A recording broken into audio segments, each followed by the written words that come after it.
Hello, English learners. If you are new here, I would like to tell you that we upload a new English learning video every single day on our channel to help you improve your English faster. In today's episode, you will not only improve your English listening skills, but also your English speaking skills. In today's lesson, we're diving into an important topic that will help you improve your English fluency and your communication skills. Real English conversations practice with me. We will go through real-life daily English conversations that will help you understand natural English, improve your sentence flow, and build powerful vocabulary so you can move from basic English to an advanced level. Whether you're having a simple daily conversation, speaking with colleagues, ordering food, talking about your daily routine, or expressing your opinions, real English conversations are one of the most effective ways to become fluent. By the end of this video, you'll understand how to use natural expressions in different daily situations. And I'll share helpful practice exercises to make sure you speak more confidently and more fluently. Before we start the video, make sure to subscribe to the channel and also press the bell icon if you want more helpful English learning episodes like this. So, grab a pen and paper. Let's get started. Let's begin by understanding something very important about real English conversations. Many learners believe that speaking fluent English means using very difficult vocabulary or very long sentences. But in real life, native speakers often use simple structures in a very natural and confident way. Fluency is not about complexity. Fluency is about comfort, speed, clarity, and natural expression. So today, as you practice with me, I want you to focus not only on understanding the sentences, but also on feeling comfortable while saying them. When you repeat after me, in your mind or aloud, imagine yourself in that real situation. This mental practice will train your brain to respond faster in real conversations.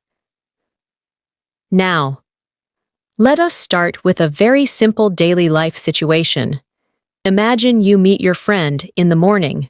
Listen carefully to this conversation. Good morning. How are you today? I'm doing well. Thank you. I didn't sleep very well last night, but I feel okay now. How about you? I'm great. I woke up early and went for a short walk. Now, let's analyze this. Notice how simple the sentences are. There is nothing advanced here, but the conversation sounds natural because of the flow. Now, I want you to practice expanding your answers. Instead of saying, I'm fine, try saying, I'm fine. It's been a busy morning already. Repeat that in your mind. I'm fine. It's been a busy morning already. When you add small extra details, you immediately sound more fluent. Now, let's practice variation. I will give you a basic sentence, and then I will upgrade it. Basic sentence. I'm tired. More natural version. I'm a little tired today because I stayed up late, finishing some work. Repeat that slowly. I'm a little tired today because I stayed up late, finishing some work.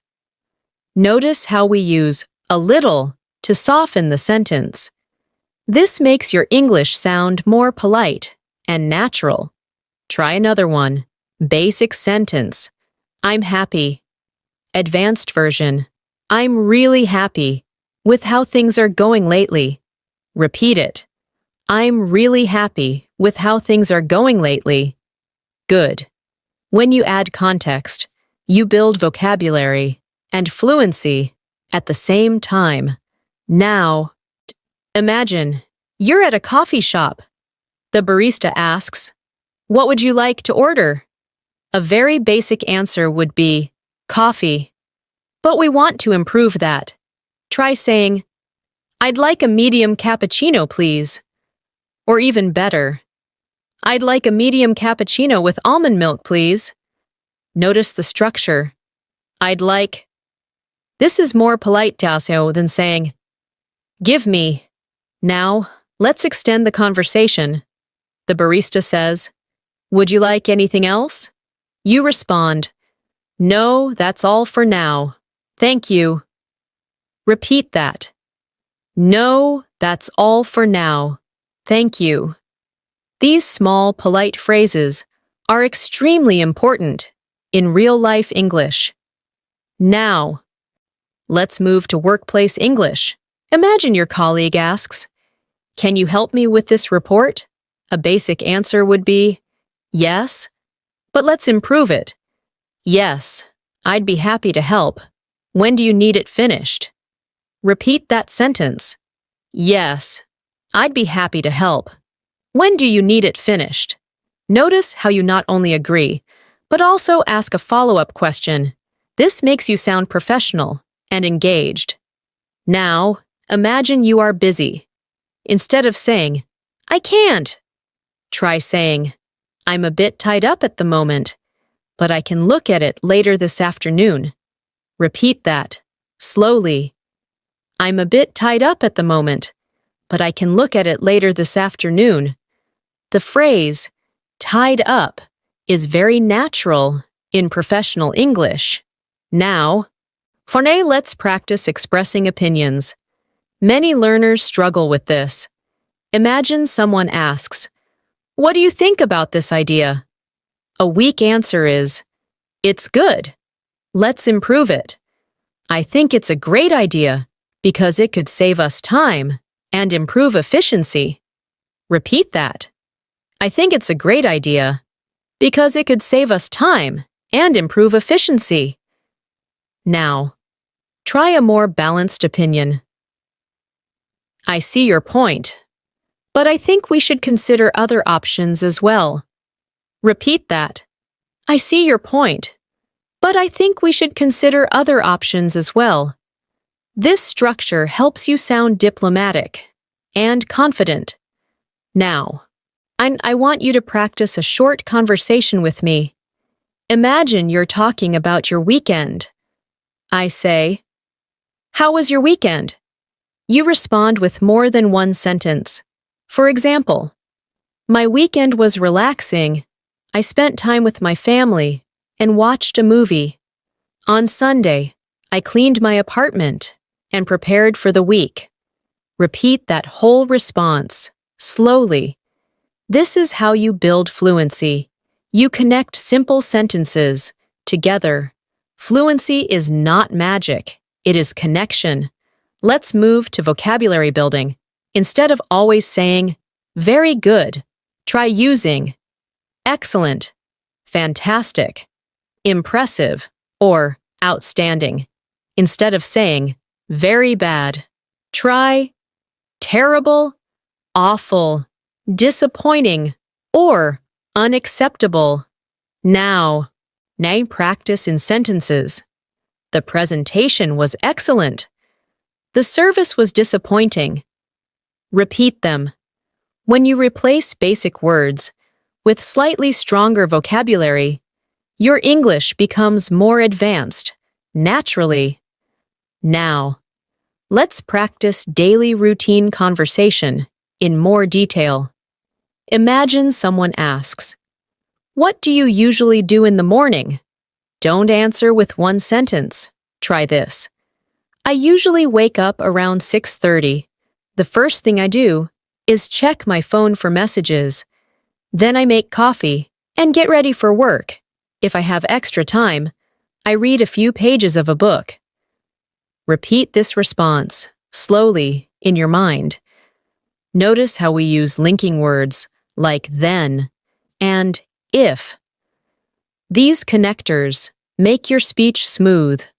Now, let's practice asking questions, because conversations are not only about answering.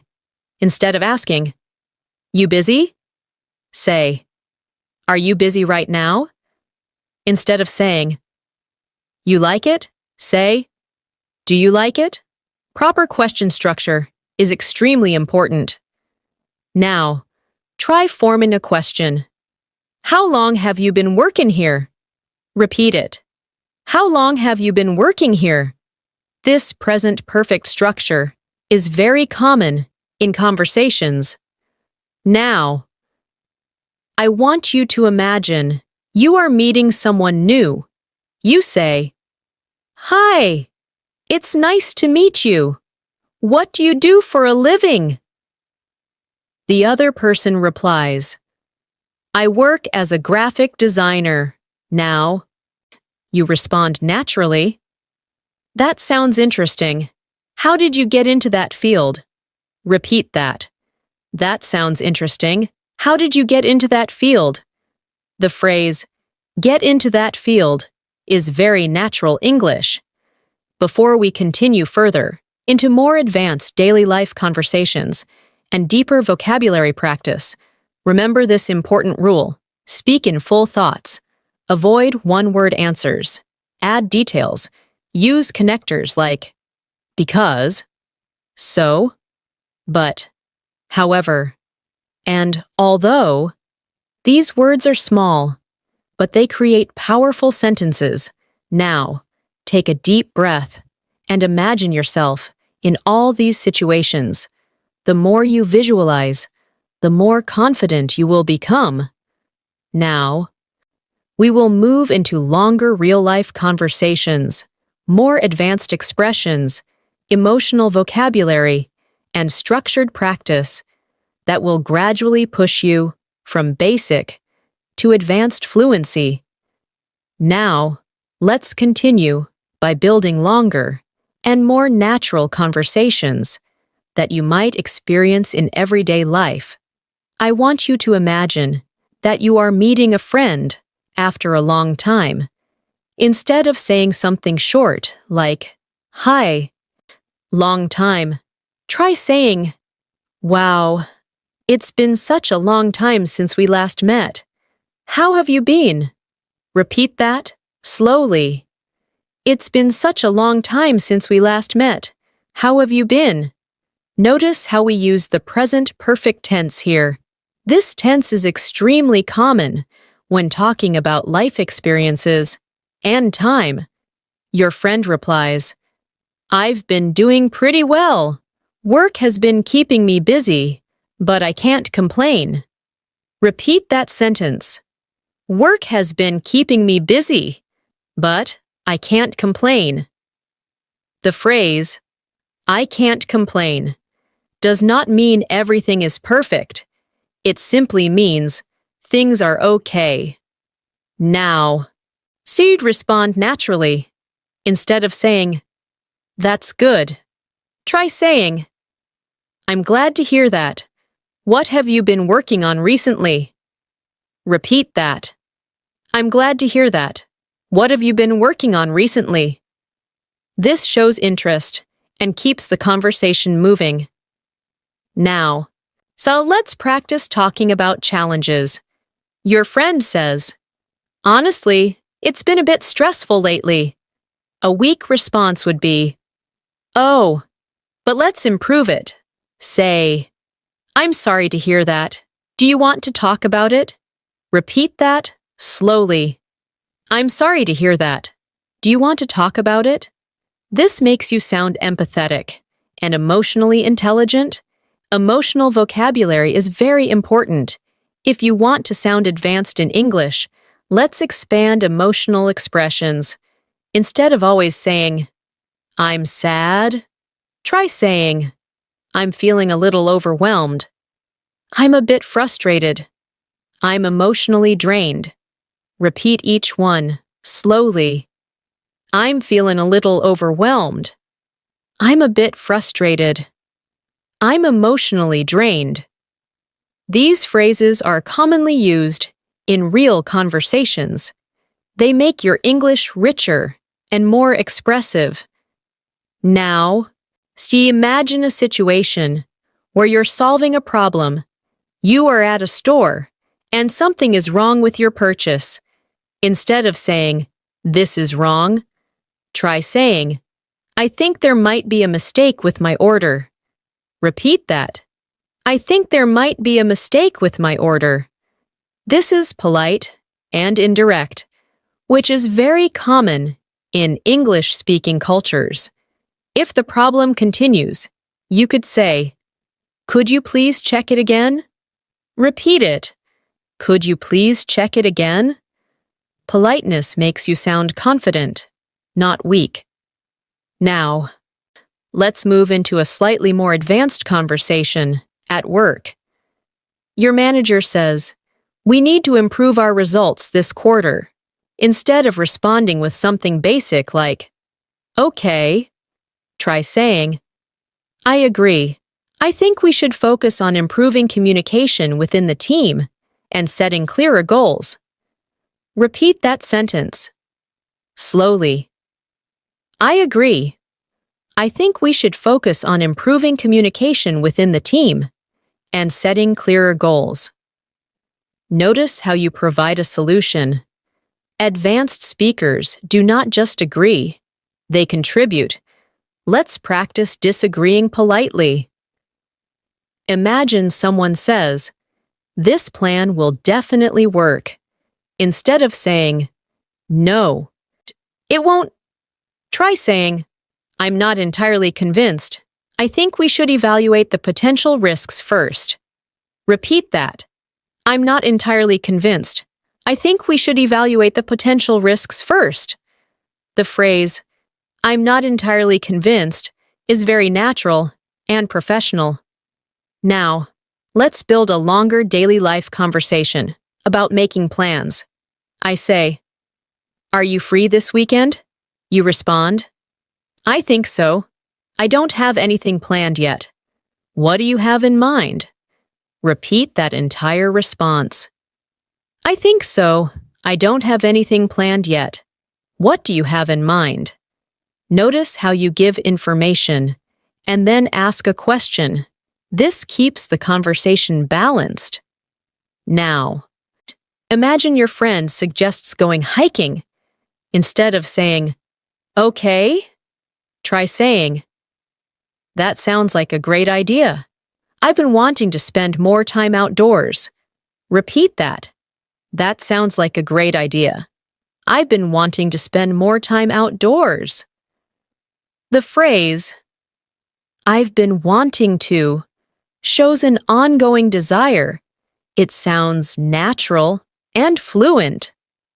Now, let's challenge you a little more. I will give you a situation, and you will build a full response in your mind. The situation is this. Someone asks you why you are learning English. Instead of saying, "Because I need it," try saying something longer. For example, "I'm learning English because I want to expand my career opportunities and communicate with people from different countries. I believe it will open many doors for me in the future." Repeat that slowly. Notice how this answer shows purpose and motivation. Now, let's move into storytelling, which is a powerful way to sound advanced. Imagine someone asks, "Tell me about a memorable experience." You could say, "One of the most memorable experiences I've had was when I traveled alone for the first time. At first, I was nervous because I had never been in a foreign country by myself. However, as the days went by, I became more confident and independent." Repeat that paragraph slowly in your mind. Notice how we use connectors like "at first" and "however." These words create smooth transitions. Now, let's practice upgrading simple sentences into more advanced ones. Basic sentence. "It was fun." Advanced version. It turned out to be an incredibly rewarding and enjoyable experience. Repeat that. It turned out to be an incredibly rewarding and enjoyable experience. Basic sentence. I learned a lot. Advanced version. I gained valuable insights and learned lessons that I will never forget. Repeat that. When you upgrade vocabulary like this, you move from basic to advanced, naturally. Now, I want you to practice a mini conversation with emotional depth. I say, "You seem different lately. Is everything okay?" You respond, "I've been thinking a lot about my future. I realized that I need to make some changes in my life." Repeat that response. Notice the natural tone. Now, to continue it in your mind, add one more sentence. Maybe say, "I don't want to stay in my comfort zone anymore." This is how you expand ideas. Let's practice giving advice. Someone says, "I feel stuck in my job."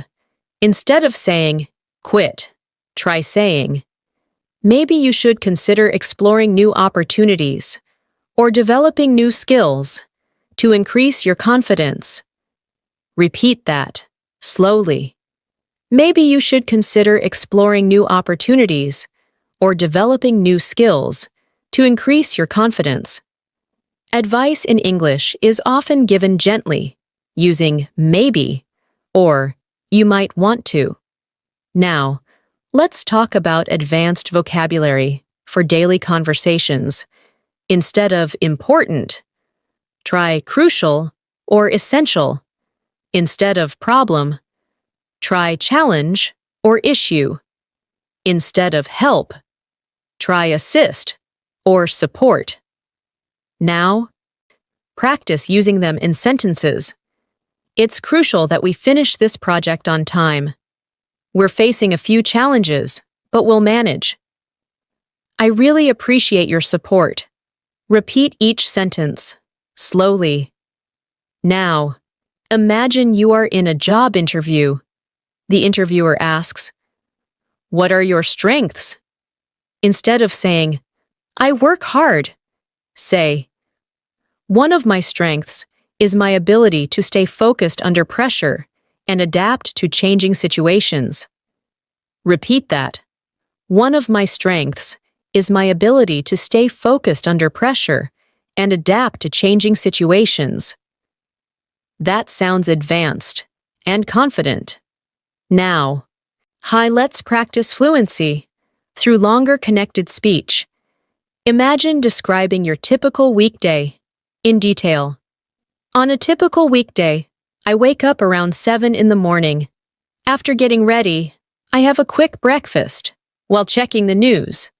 Then I head to work, where I spend most of my day, attending meetings and completing tasks. In the evening, I usually relax by watching a show or reading a book. Before going to bed, repeat that paragraph, slowly. Notice how natural and smooth it sounds. As you practice these conversations, remember that repetition builds confidence. Don't rush. Speak slowly. Focus on clarity. The goal is not to speak fast. The goal is to speak naturally and confidently. Now, we will go deeper into advanced conversation techniques, such as expressing doubts, negotiating politely, handling misunderstandings, and telling longer, more structured stories that will push your fluency even further. Now, let's move deeper into advanced conversation techniques that will truly help you sound fluent and confident in real-life situations. One of the most important skills in English conversations is the ability to handle misunderstandings smoothly. Misunderstandings happen all the time, even between native speakers. What makes you sound advanced is not avoiding mistakes, but managing them confidently. Imagine someone says something, and you didn't understand clearly, instead of saying, "What?" you can say, "Sorry, could you repeat that, please?" Repeat that slowly. "Sorry, could you repeat that, please?" You can also say, "I didn't quite catch that. Could you say it again?" Repeat it. "I didn't quite catch that. Could you say it again?" The phrase, "didn't quite catch that," sounds much more natural and polite than just saying, "What?" Now, imagine you misunderstood something and you realize it. You could say, "Oh, I see. I misunderstood what you meant." Repeat that. "Oh, I see. I misunderstood what you meant." This shows maturity and confidence. You are not afraid to admit confusion. That is advanced communication. Now, let's practice clarifying information. If someone gives you instructions and you want to make sure you understand correctly, you can say, "So, just to make sure I understand correctly, you'd like me to finish this by Friday, right?" Repeat that entire sentence. Slowly. Notice how you rephrase the information. Rephrasing is a powerful technique in professional conversations. Let's now practice negotiating politely. Imagine you are discussing a deadline. Someone says, "We need this done by tomorrow." If that's difficult for you, instead of saying, "That's impossible," you can say, "I understand the urgency, but would it be possible to extend the deadline by one more day?" Repeat that. "I understand the urgency, but would it be possible to extend the deadline by one more day?" The phrase, "I understand the urgency," shows respect before you make your request. Now, let's move into expressing doubt in a natural way. Suppose someone makes a strong claim. Instead of saying, "That's wrong," you could say, "I'm not sure that's entirely accurate." Repeat that. "I'm not sure that's entirely accurate." Or you could say, "I see your point, but I think there might be another perspective." Repeat that slowly. These structures are very common in academic and professional English. Now, let's practice telling a longer story in a structured way. Imagine someone asks you about a difficult decision you made.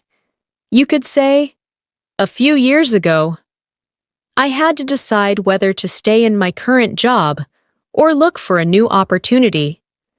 At first, I felt comfortable where I was, but deep down, I knew I wasn't growing.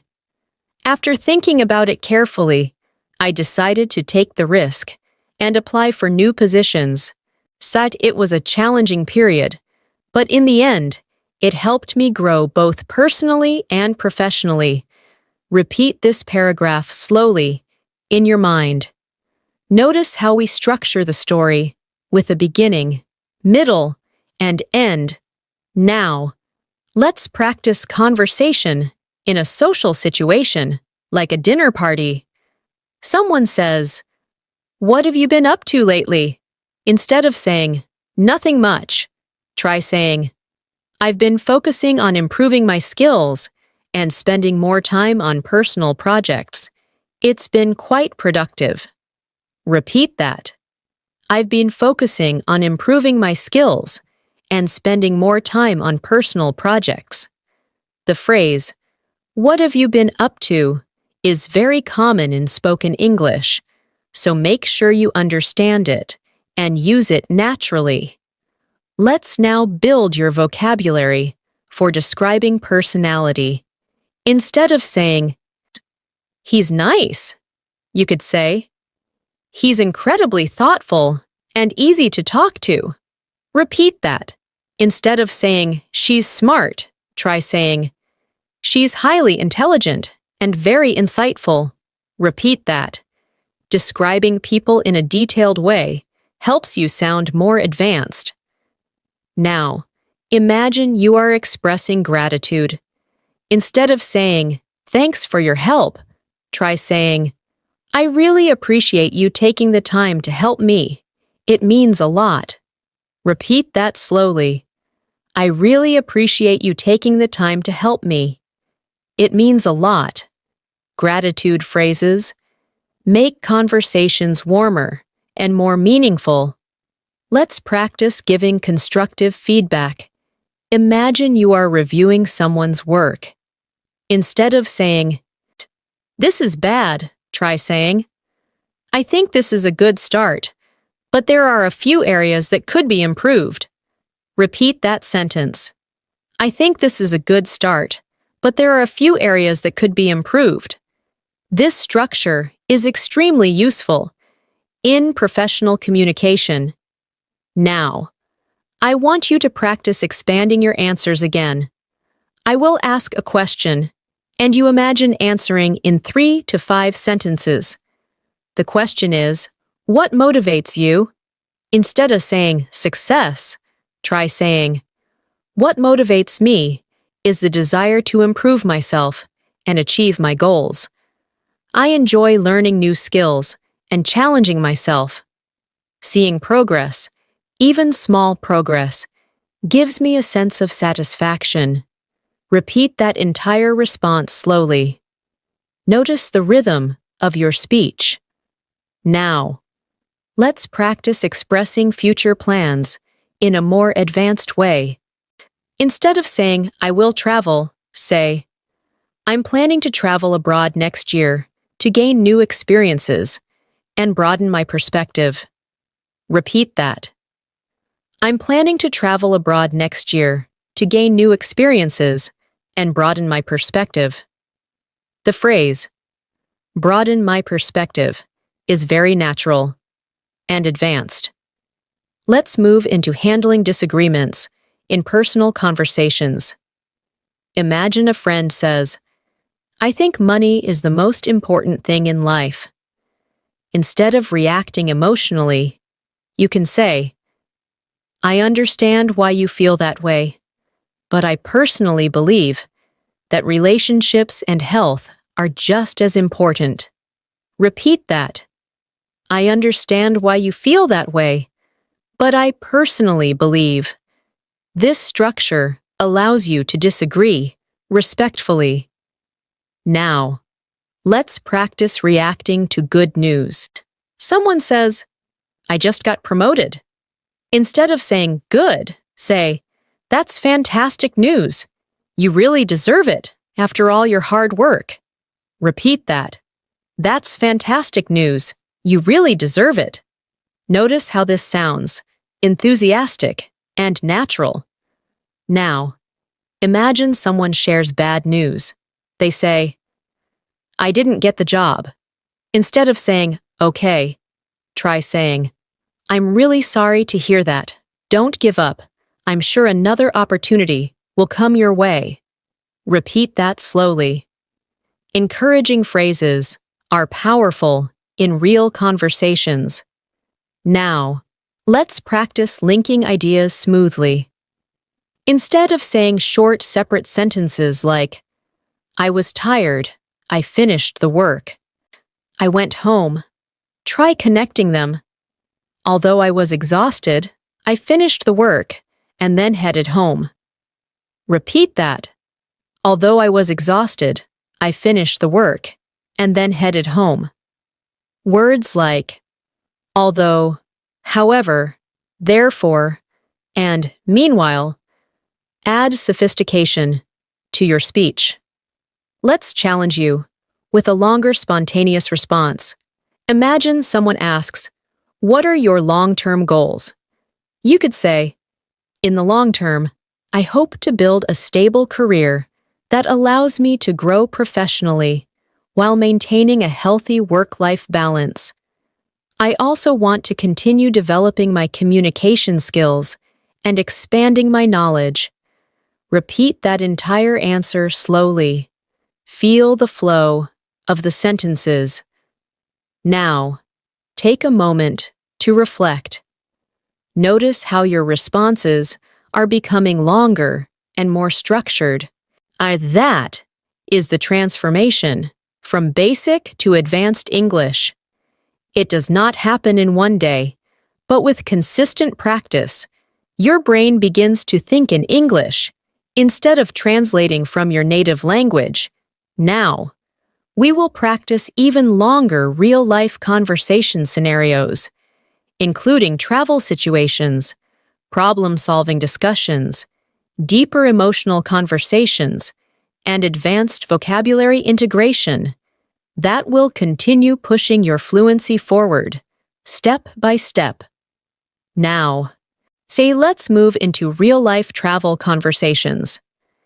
Because travel situations naturally require spontaneous speaking, problem-solving, and clear communication. Imagine you arrive at an airport and approach the check-in counter. The staff member says, "May I see your passport and ticket?" Instead of handing them silently, you can say, "Of course, here you go." Repeat that slowly. "Of course, here you go." These small phrases make your English sound smooth and natural. Now, imagine there is an issue with your seat. The staff member says, "I'm afraid your seat has been changed." Instead of reacting emotionally, you could say, "I see. Is there any chance I could get an aisle seat instead?" Repeat that. "Is there any chance I could get an aisle seat instead?" The phrase, "Is there any chance?" is extremely useful when making polite requests. Now, let's imagine you arrive at your hotel, and there is a problem with your reservation. Instead of saying, "This is wrong," try saying, "I believe there might be a misunderstanding with my booking. I reserved a double room, but this appears to be a single room." Repeat that slowly. Notice how calm and professional it sounds. Now, add a follow-up. "Could you please check your system again?" This type of language helps you handle difficult situations confidently. Let's now practice a longer travel conversation. Imagine someone asks, "How was your trip?" Don't answer with just, "It was good." Try this. "The trip was absolutely amazing. At first, I was a bit nervous because it was my first time traveling alone, but everything turned out better than I expected. I met interesting people, explored new places, and learned a lot about different cultures." Repeat that paragraph slowly in your mind. Notice how we used "at first," "but," and to connect ideas. Now, let's move into a deeper emotional conversation. Imagine a close friend asks you, "What has changed the most about you in the past few years?" Instead of giving a short answer, say something reflective. For example, "Over the past few years, I've become more patient and self-aware. I've realized that growth takes time, and I no longer rush the process. I've also learned to value meaningful relationships more than temporary success." Repeat that entire response slowly. This kind of thoughtful speaking shows advanced fluency. Now, let's practice expressing regret in a natural way. Instead of saying, "I'm sorry," you could say, "I regret not taking that opportunity when I had the chance." Repeat that. "I regret not taking that opportunity when I had the chance." Or you might say, "Looking back, I wish I had handled the situation differently."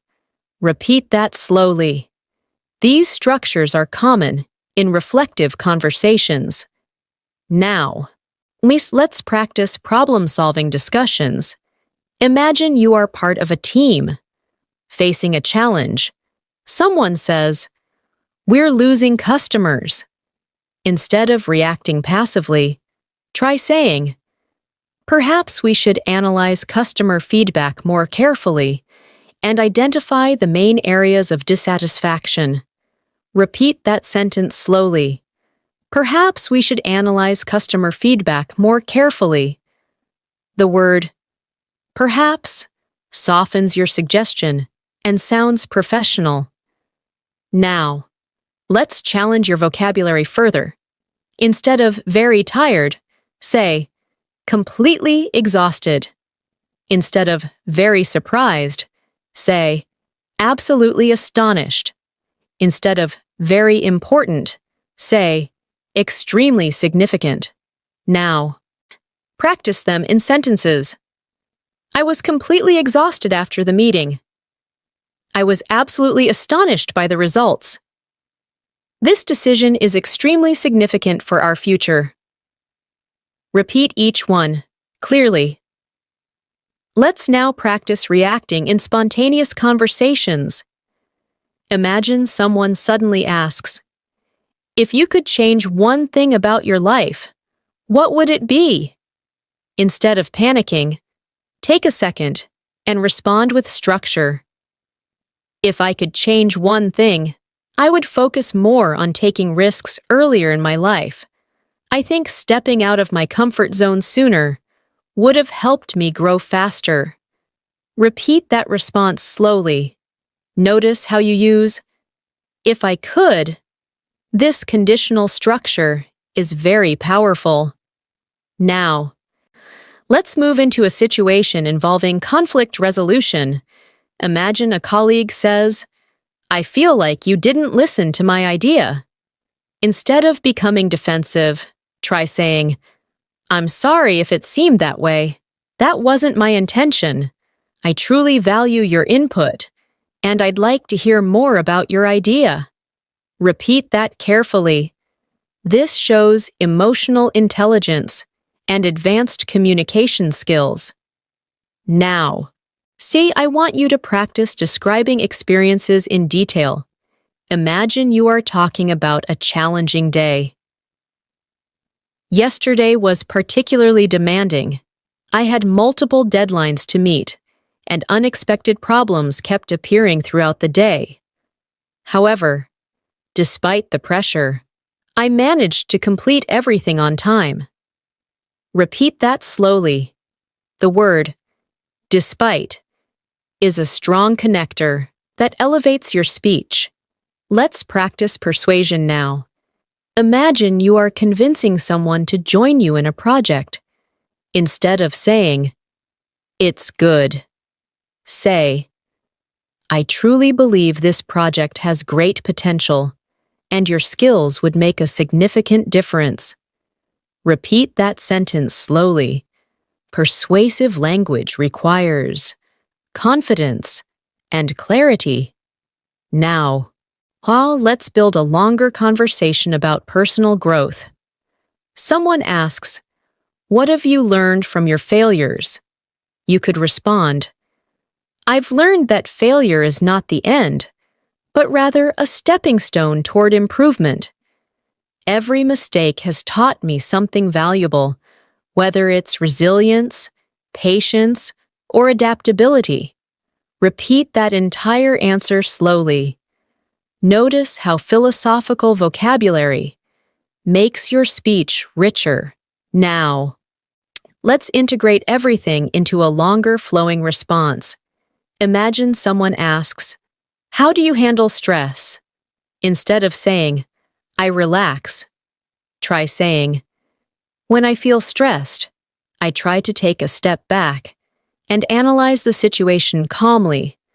I remind myself that most problems are temporary and can be solved with patience and effort. I also make sure to take short breaks to clear my mind." Repeat that paragraph slowly and clearly. Now, let's practice advanced conversation connectors that improve flow. Words like "furthermore," "in addition," "on the other hand," and "as a result" help you connect ideas smoothly. For example, "I enjoy working independently. However, I also value teamwork because it allows for diverse perspectives. Repeat that.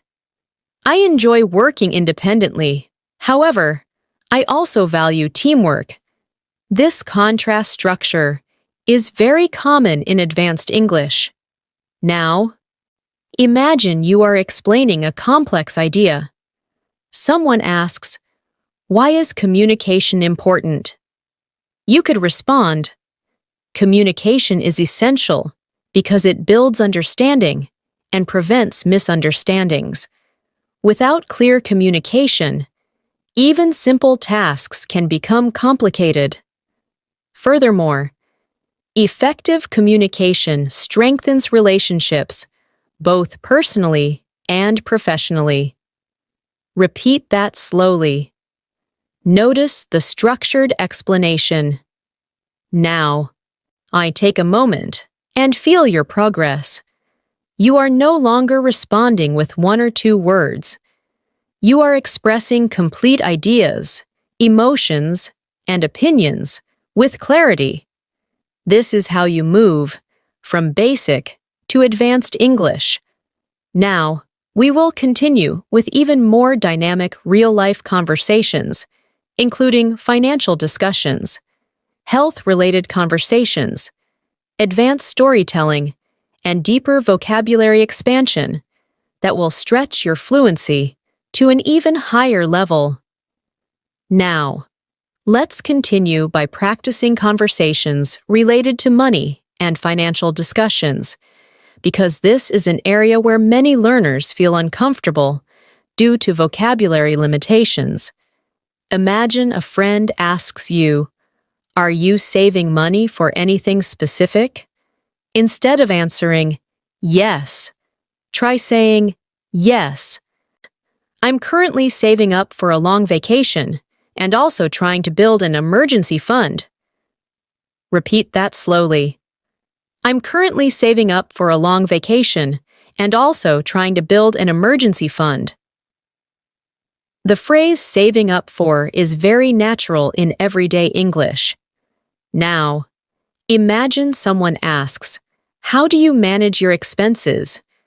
You could say, "I try to keep track of my spending and set a monthly budget to avoid unnecessary expenses. It helps me stay financially disciplined." Repeat that. I try to keep track of my spending. The phrase "keep track of" is extremely common and useful. Now, let's practice discussing a financial problem.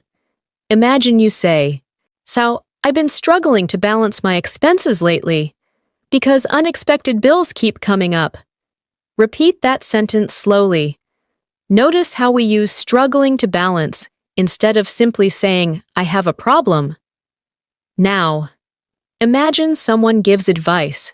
They might say, "You might want to review your spending habits and prioritize essential costs." Repeat that. You might want to review your spending habits.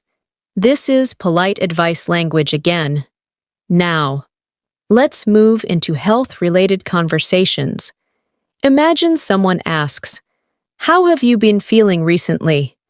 Instead of saying, "I'm fine," you could say, "I've been feeling a bit run down lately, so I'm trying to get more rest and eat healthier." Repeat that slowly. I've been feeling a bit run down lately. The phrase "run down" means tired or low on energy. It sounds natural and conversational. Now, imagine you are describing a healthier lifestyle. Over the past few months, I've started exercising regularly and paying closer attention to my diet. As a result, I feel more energetic and focused. Repeat that entire response. Notice how, as a result, clearly shows cause and effect. Let's now practice visiting a doctor.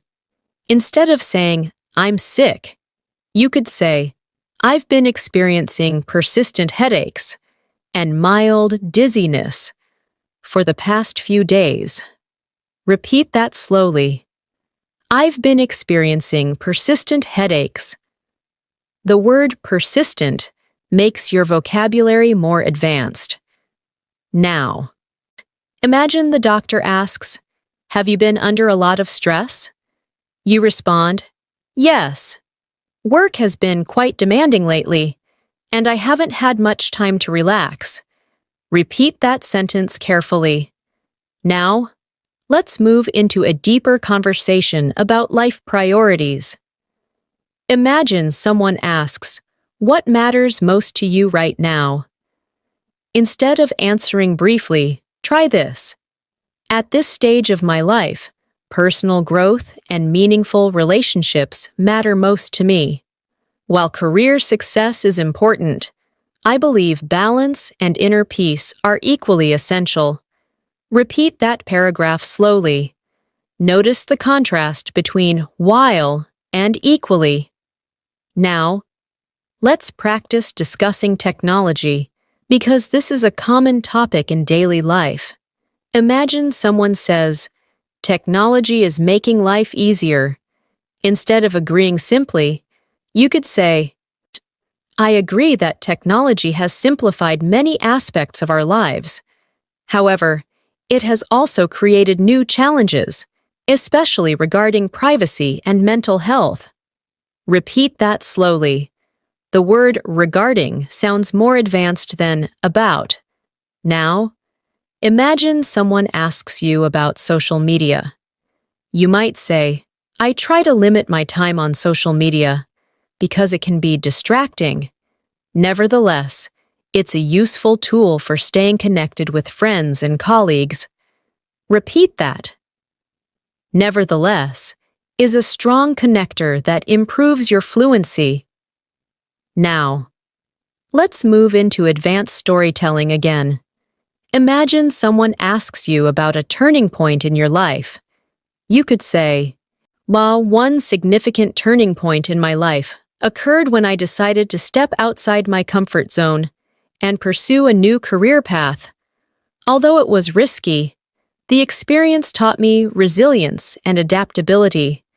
Repeat that entire story slowly. Notice how the sentence flows naturally. Now, let's practice expressing uncertainty. Instead of saying, "I don't know," try saying, "I'm not entirely sure, but I'll look into it and get back to you." Repeat that. "I'm not entirely sure, but I'll look into it." This sounds responsible and professional. Now, imagine you are discussing future trends. Someone asks, "What do you think the future will look like?" You could say, "I believe the future will be heavily influenced by technological innovation and environmental awareness. As society evolves, adaptability will become more important than ever." Repeat that slowly. Notice how, "as society evolves," adds depth to your answer. Now, let's practice giving compliments in a meaningful way. Instead of saying, "Good job," say, "You handled that situation with impressive professionalism and confidence." Repeat that sentence slowly. Meaningful compliments strengthen relationships. Now, imagine you are apologizing sincerely. Instead of saying, "Sorry," say, "I sincerely apologize for the inconvenience this may have caused. I take full responsibility for the mistake." Repeat that carefully. The phrase, "I take full responsibility," sounds mature and advanced.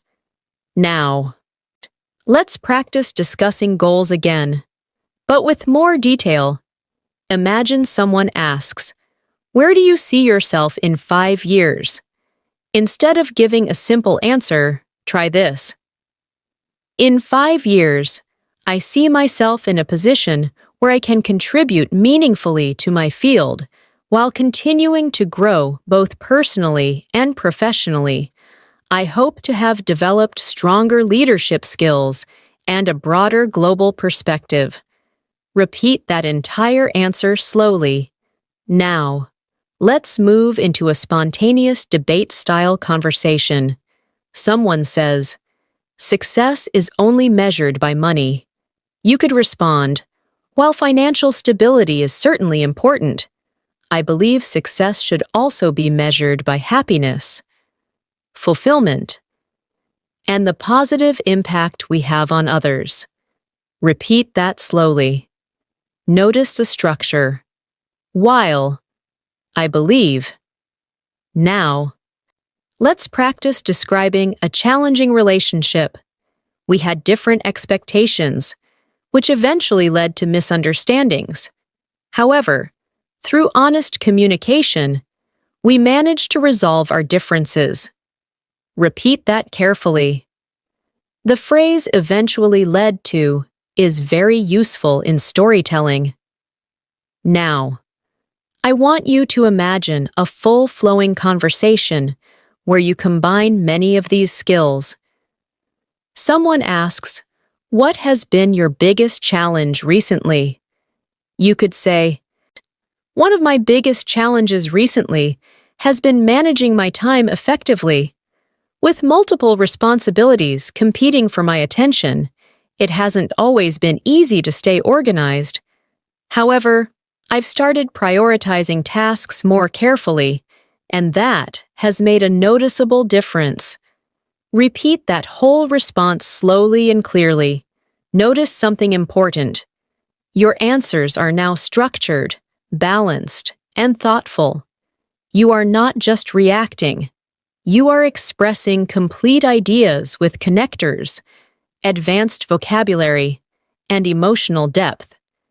This is the level that moves you from intermediate to advanced.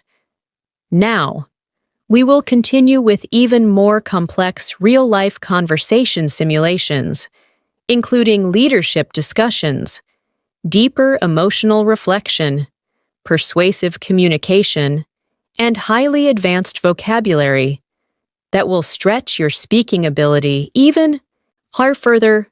Now, let's move into leadership and responsibility conversations, because these situations require clarity, confidence, and advanced communication skills. Imagine you are leading a small team, and someone asks, "What is our main objective for this month?" Instead of giving a short answer, you could say, "Our main objective this month is to improve overall performance by focusing on collaboration, efficiency, and clear communication. If we stay aligned and support one another, I'm confident we can achieve our targets." Repeat that entire response slowly. Notice how the tone is motivating and structured. Now, imagine a team member makes a mistake. Instead of saying, "You did this wrong," try saying, "I noticed there was an issue with the report. Let's review it together and figure out how we can improve it." Repeat that sentence slowly. This approach focuses on teamwork instead of blame. Advanced communication often means choosing constructive language. Now, let's practice motivating others. Imagine someone on your team says, "I don't think I can handle this task." Instead of responding with pressure, you might say, "I understand that it seems challenging, but I believe in your abilities. Let's break it down into smaller steps and tackle it one at a time." Repeat that carefully. Encouraging language builds trust and sounds natural. Now, let's move into persuasive communication at a higher level.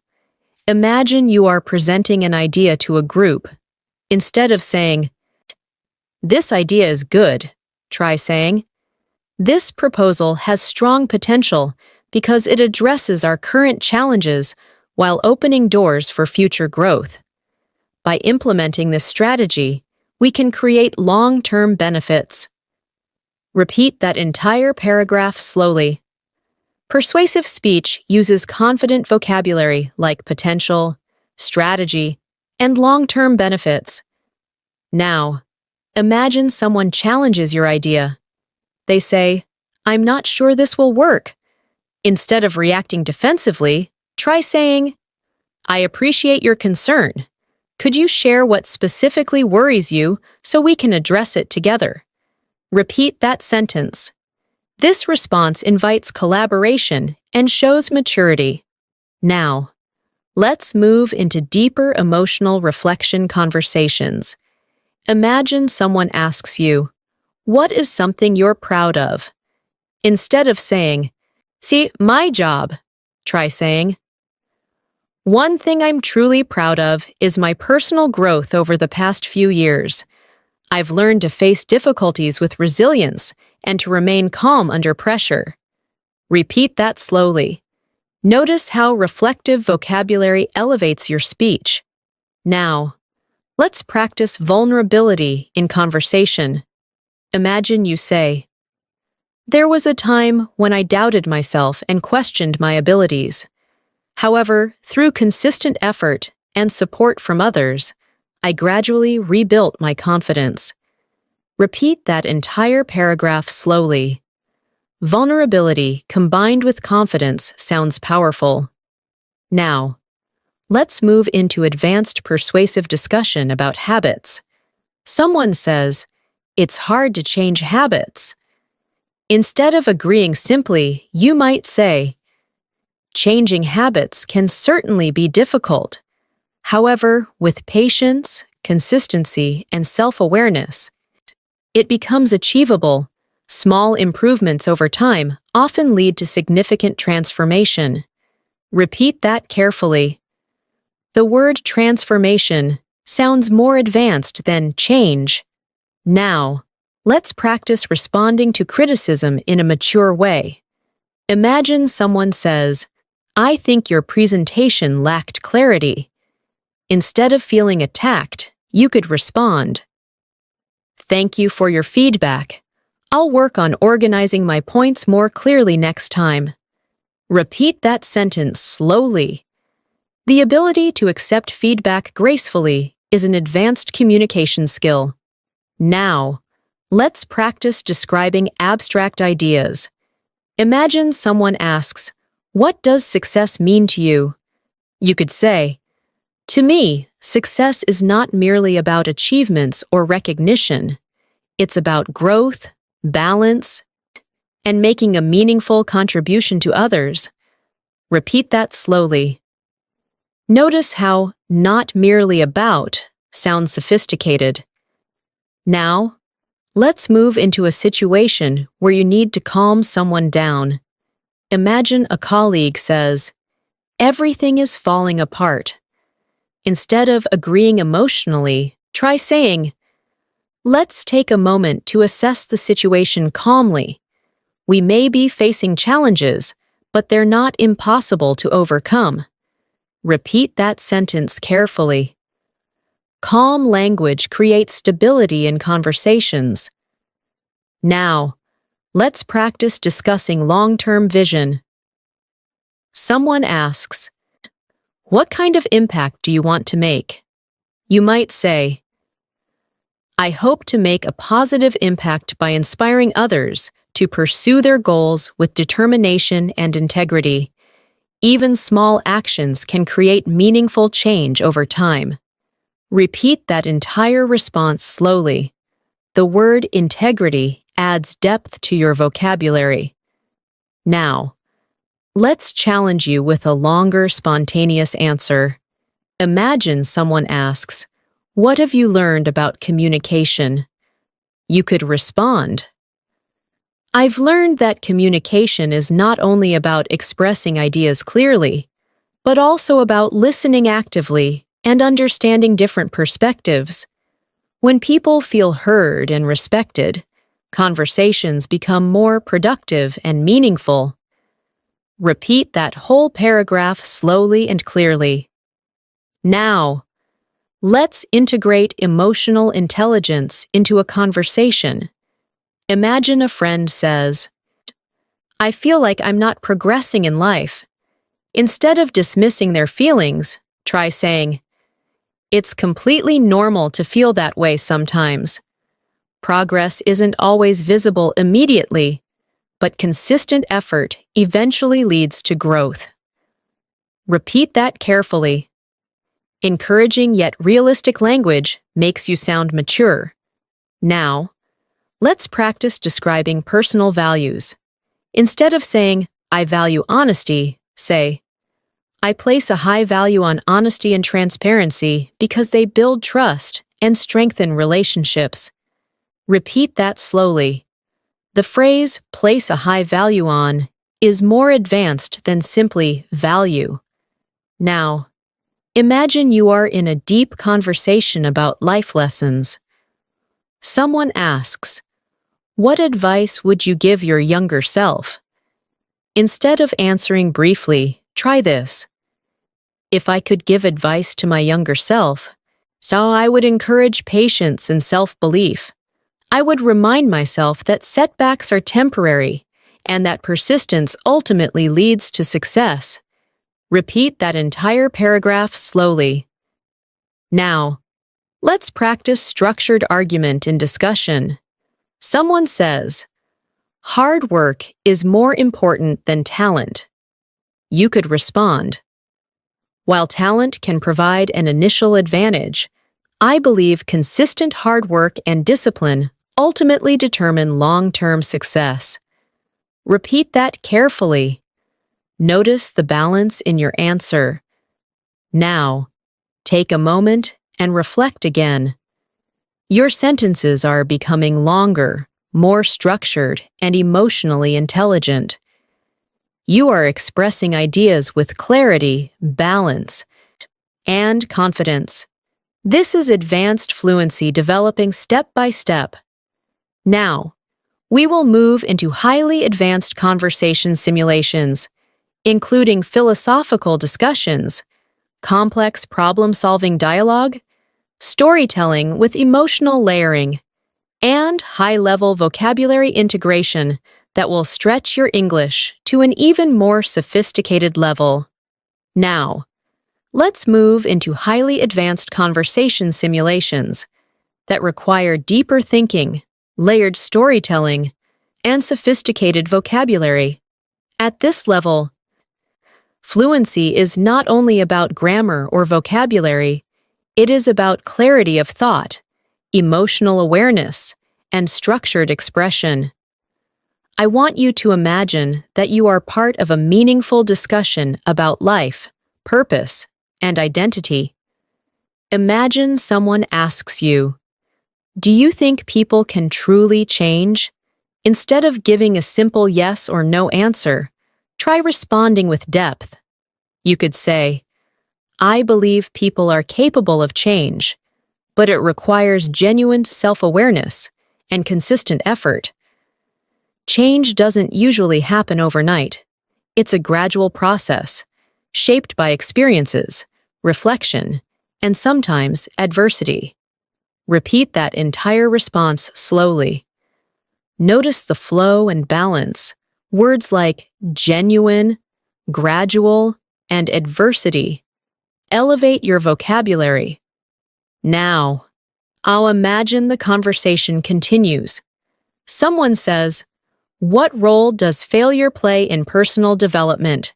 Instead of saying, failure helps, try saying, failure plays a crucial role in personal development because it exposes weaknesses and encourages growth. Without setbacks, we might never recognize areas that require improvement. Repeat that slowly. Notice how crucial role sounds more advanced than simply important. Now, let's practice a complex problem-solving conversation. Imagine you are discussing a declining business performance. A colleague says, our productivity has dropped significantly. Instead of reacting emotionally, try saying, before jumping to conclusions, we should analyze the root causes of the decline. It might be related to workload distribution, communication gaps, or unclear objectives. Repeat that carefully. The phrase, jumping to conclusions, is very natural in advanced discussions. Now, and imagine you are explaining a difficult decision you made. Although the decision was emotionally challenging, I knew it was necessary for my long-term growth. Sometimes, short-term discomfort leads to long-term progress. Repeat that paragraph slowly. Notice the contrast between short-term discomfort and long-term progress. Contrasting ideas create powerful speech. Let's now practice layered storytelling with emotional depth. Imagine someone asks, "Tell me about a moment that changed your perspective." You could respond, "There was a time when I faced a significant setback that forced me to reevaluate my priorities. Initially, I felt discouraged and uncertain about my future. However, as I reflected on the experience, I realized it was an opportunity to rebuild stronger foundations and redefine my goals." Repeat that entire story slowly. Notice how the emotions shift from discouragement to realization to growth. Now, let's practice abstract thinking in conversation. Someone asks, "What do you think defines happiness?" Instead of giving a simple definition, you could say, "I believe happiness is not a constant state, but rather a series of meaningful moments. It often emerges from gratitude, connection, and a sense of purpose, rather than material achievements." Repeat that slowly. The phrase "not a constant state," but rather a series of meaningful moments, demonstrates advanced structure. Now, let's move into a persuasive debate-style conversation about society. Someone says, "Technology isolates people." Instead of agreeing or disagreeing simply, try saying, "While technology can sometimes create distance in face-to-face interactions, it also enables global connectivity and access to knowledge.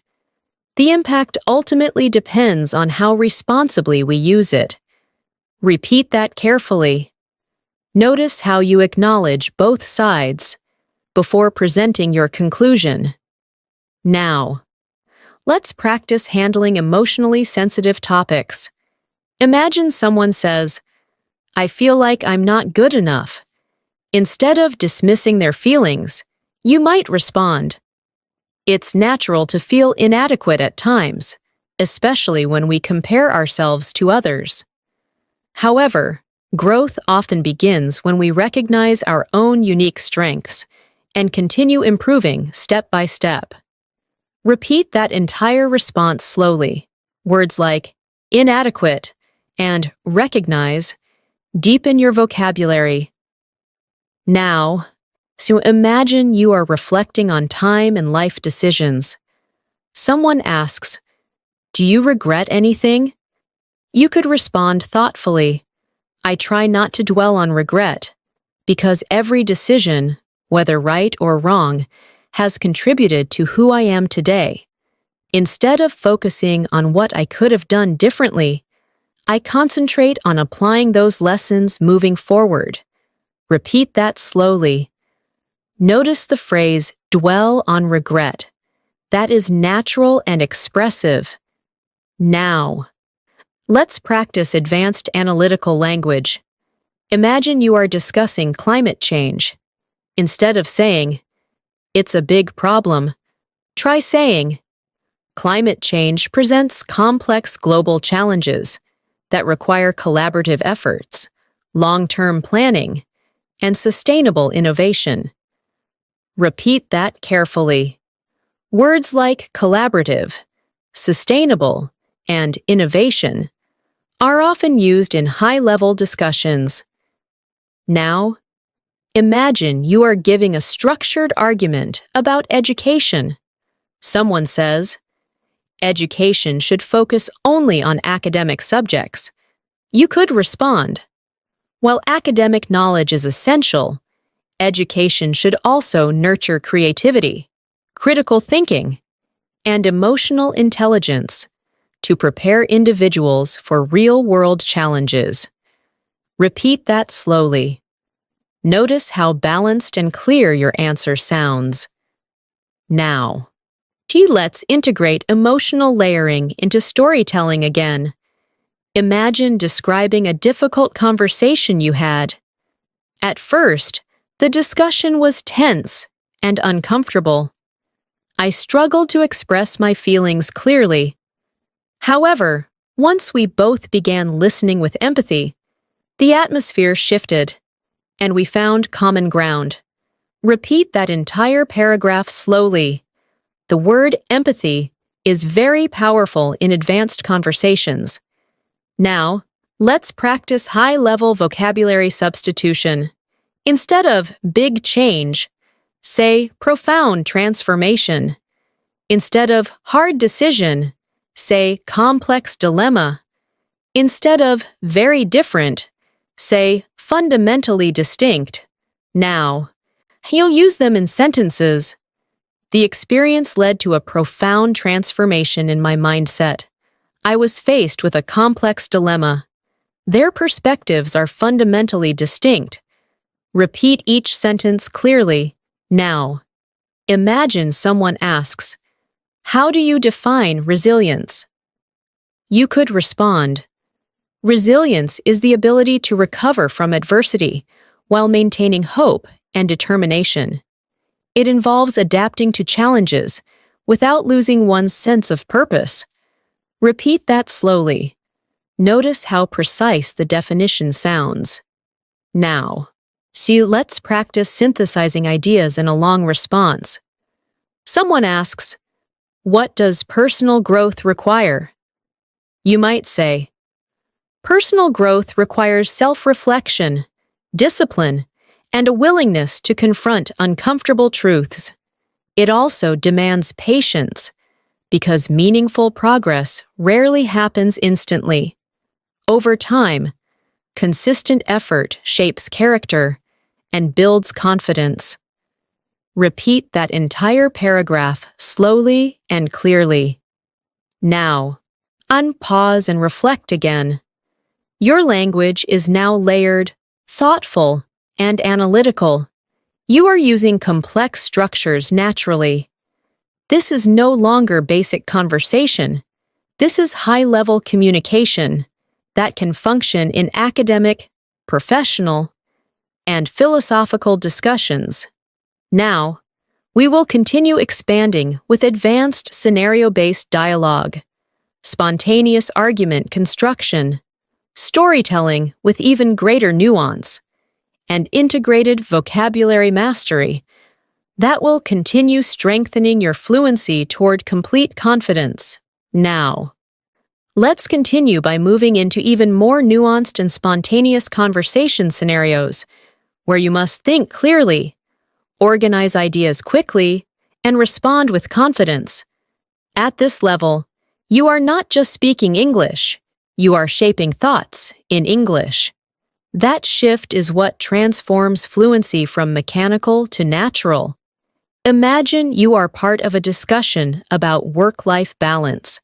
Someone asks, "Do you think it's possible to truly balance career and personal life?" Instead of giving a short answer, you could say, "I believe achieving perfect balance is challenging, especially in demanding professions. However, with clear boundaries and intentional time management, it's possible to create a healthier rhythm between work and personal life." Repeat that slowly. Notice the phrase, "create a healthier rhythm." That sounds thoughtful and expressive. Now, imagine someone responds, "But isn't ambition more important than balance?" Instead of rejecting their idea, try saying, "Ambition is certainly important, because it drives progress and achievement. Nevertheless, without balance, long-term sustainability becomes difficult." Repeat that carefully. The word sustainability here is not about the environment. It refers to maintaining energy and well-being over time. Now, let's move into ethical discussions. Imagine someone asks, "Should success justify any action?" Instead of saying no, try responding with depth. "I don't believe success should justify unethical behavior. While results matter, the process and integrity behind those results are equally significant." Repeat that slowly. The phrase "equally significant" strengthens your argument. Now, let's practice spontaneous explanation of a concept. Imagine someone asks, "What does leadership mean to you?" You could say, "Leadership is not merely about authority or control. It's about influence, responsibility, and the ability to inspire others to move toward a shared vision. A true leader empowers people rather than dominating them." Repeat that entire paragraph slowly. Notice how structured it feels. Now, let's practice advanced comparison language. Instead of saying, "Why, this option is better," try saying, "Compared to the alternative, this option appears more efficient and cost-effective in the long run." Repeat that carefully. The phrase "in the long run" is very common in advanced discussion. Now, imagine you are describing a complex challenge. The situation is multifaceted, involving financial constraints, time limitations, and differing expectations among stakeholders. Repeat that slowly. The word multifaceted immediately raises the level of your vocabulary. Let's now practice high-level storytelling with greater nuance. Imagine someone asks, "Tell me about a time you overcame fear." You could respond, "Cite, there was a period when I hesitated to pursue opportunities because I feared failure and judgment. Over time, I realized that avoiding risk limited my growth. Gradually, I began taking small steps outside my comfort zone, and those steps ultimately reshaped my confidence." Repeat that entire story slowly. Notice how the emotional journey unfolds progressively. Now, let's move into strategic thinking conversation. Imagine a colleague says, "We need faster results." Instead of saying, "We'll try," you could say, "If we want faster results, we may need to reallocate resources and streamline our current processes." Efficiency often improves when responsibilities are clearly defined. Repeat that carefully. The word streamline is excellent for professional English. Now, so let's practice discussing uncertainty about the future. Someone asks, "Are you worried about what lies ahead?" You could respond, "While the future is unpredictable, I prefer to focus on preparation rather than fear." Uncertainty can be intimidating, but it also creates opportunities for innovation and adaptation. Repeat that slowly. The phrase "what lies ahead" sounds more advanced than simply "the future." Now, imagine you are analyzing a personal weakness. Instead of saying, "I'm impatient," try saying, "One area I continue to work on is impatience. I sometimes expect immediate results, but I've learned that meaningful progress requires time and persistence." Repeat that carefully. Notice how honest yet mature that sounds. Now, let's practice explaining a philosophical belief. Someone asks, "Sui, do you believe people control their destiny?" You might say, "I believe individuals have significant influence over their direction in life. However, external circumstances also play a role. Ultimately, resilience and adaptability determine how we respond to those circumstances." Repeat that entire response slowly. The phrase "significant influence" sounds precise and advanced. Now, let's practice synthesizing multiple ideas in one answer. Imagine someone asks, What makes a society strong? You could respond, a strong society is built on mutual respect, equal opportunity, and a commitment to justice. In addition, access to education and open dialogue fosters innovation and social cohesion. Repeat that carefully. Words like cohesion and fosters strengthen your fluency. Now, let's move into high-level emotional intelligence again. Someone says, I feel lost. Instead of giving simple encouragement, try saying, feeling lost can sometimes indicate that you're in a period of transition. These moments, though uncomfortable, often precede significant growth and clarity. Repeat that slowly. Notice the gentle but powerful tone. Now, imagine you are concluding a long discussion. Instead of saying, that's it, you could say, in conclusion, while the issue is complex, thoughtful analysis and collaborative effort can lead to meaningful solutions. Repeat that carefully. The phrase thoughtful analysis adds sophistication. Now, let's integrate everything into a long flowing response to a broad question. Imagine someone asks, what does it take to live a meaningful life? You could respond, living a meaningful life requires intentionality, self-awareness, and a commitment to continuous growth. It involves cultivating meaningful relationships, contributing positively to others, and maintaining integrity even in challenging situations. While perfection is unattainable, consistent effort toward personal and collective improvement shapes a life of purpose. Repeat that entire paragraph slowly and clearly. Feel the structure, the clarity, and the confidence in your speech. Now, pause again. Notice how natural these long responses are becoming. You are not memorizing. You are learning patterns of thinking and speaking. That is the essence of true fluency. Now, we will continue expanding with advanced real-life simulations that combine negotiation, emotional depth, persuasive strategy, reflective storytelling, and highly refined vocabulary usage to move you even closer to complete mastery.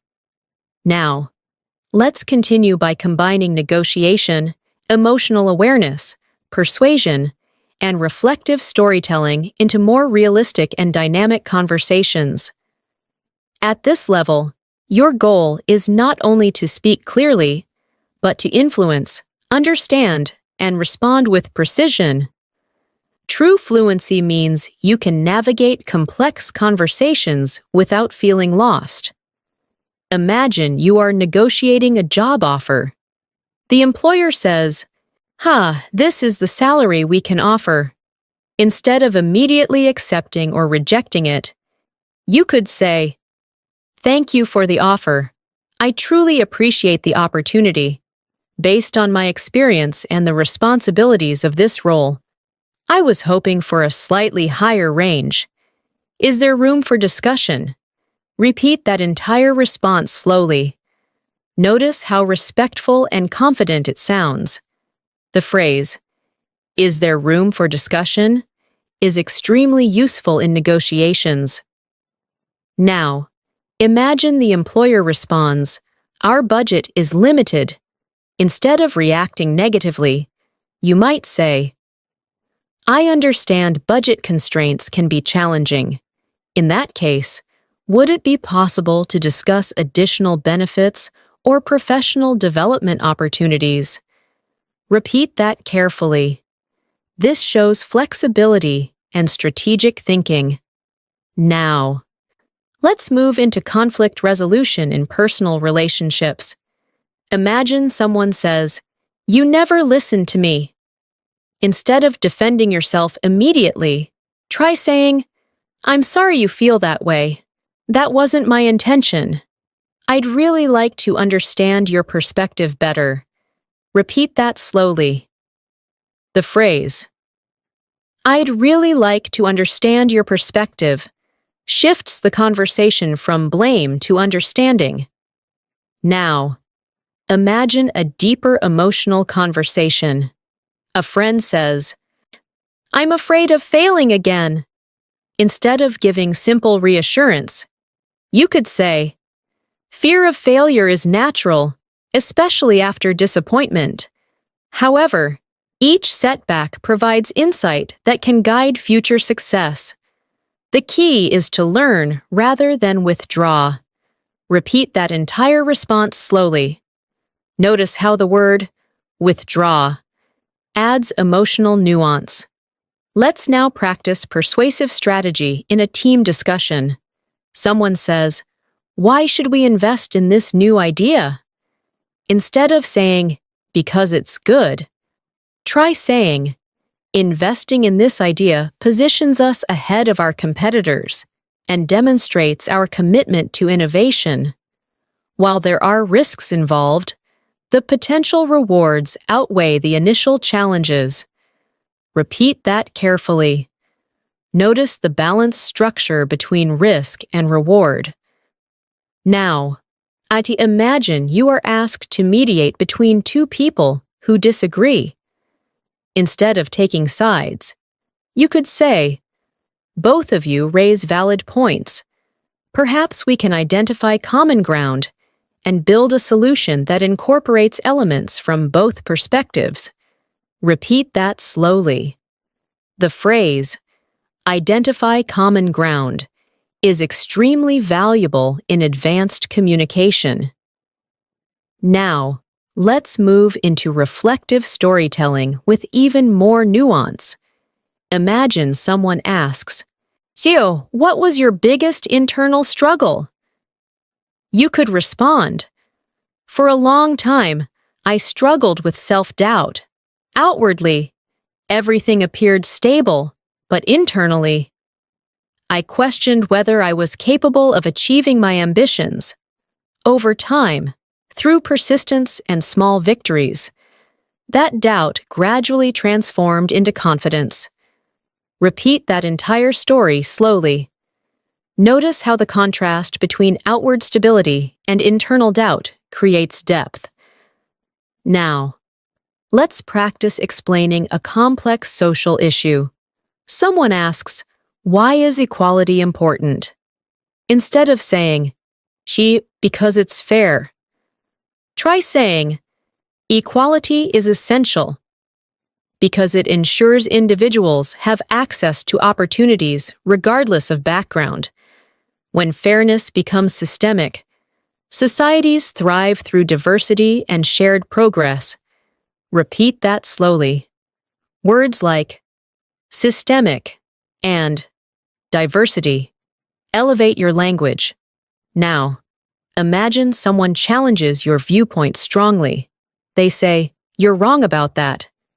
Instead of escalating the situation, you might respond, "I respect your opinion. Even though I see the situation differently, perhaps we can explore both viewpoints in more detail." Repeat that carefully.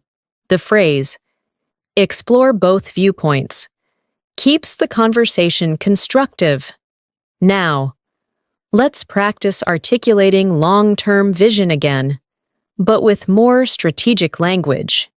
Imagine someone asks, "Des, what is your long-term vision?" You could say, "My long-term vision involves creating sustainable growth, fostering meaningful collaborations, and continuously refining my skills to adapt to evolving circumstances." Repeat that slowly. The phrase, "adapt to evolving circumstances," sounds highly advanced. Now, let's move into describing complex emotions. Instead of saying, "I feel confused," try saying, "I feel conflicted," because part of me wants stability, while another part seeks new challenges. Repeat that carefully. The word, conflicted, is more precise and expressive. Now, imagine a high-level professional discussion. Someone says, The results were disappointing. Instead of agreeing vaguely, you might say, the results fell short of expectations, but they provide valuable data that can inform future strategy. Repeat that slowly. The phrase, fell short of expectations, is very professional. Now, let's practice structured reflection on growth. Imagine someone asks, "What has maturity taught you?" You could respond, "Maturity has taught me that not every battle is worth fighting, and thus silence can sometimes be more powerful than argument. It has also taught me to prioritize long-term peace over short-term satisfaction." Repeat that entire response slowly. Now, imagine you are asked to inspire others. Someone says, "How do you stay motivated?" Instead of saying, "I just do," try saying, "I stay motivated by reminding myself of my purpose and the impact I hope to make. When motivation fades, discipline carries me forward." Repeat that slowly. Notice how powerful that sounds. Now, let's integrate everything into one extended, layered response. Imagine someone asks, "What does growth truly require?" You could say, "Growth requires courage to confront weaknesses, patience to endure slow progress, and humility to accept guidance. It also demands resilience when obstacles arise, and gratitude for lessons learned along the way." Ultimately, growth is less about external achievement and more about internal transformation. Repeat that entire paragraph slowly and clearly. Feel the rhythm and structure. Now, dear, pause again. You are speaking in paragraphs, not fragments. You are structuring arguments, acknowledging different perspectives, and layering emotional intelligence into your communication. This is advanced fluency in action. Now, we will continue with even more integrated real-life simulations that combine leadership, crisis communication, abstract reasoning, ethical dilemmas, and spontaneous intellectual discussion to move you closer to complete mastery. Now, let's move into crisis communication and high-pressure conversations, because true fluency is tested when emotions are intense and decisions must be made quickly. In calm situations, it is easier to speak clearly, but in moments of stress, your ability to organize thoughts and remain composed becomes essential. Imagine you are part of a team facing an unexpected crisis. Someone says, "Everything is going wrong. We're running out of time." Instead of panicking, you could respond, "Let's pause for a moment and evaluate the situation objectively. If we prioritize the most urgent tasks and delegate responsibilities efficiently, we can regain control." Repeat that entire response slowly.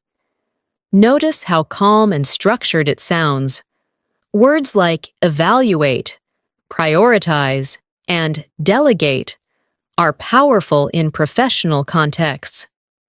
Now, imagine you need to deliver difficult news. Instead of saying, "The project failed," you might say, "Unfortunately, the project did not achieve the results we anticipated. However, we've gained valuable insights that will guide our future strategy." Repeat that carefully.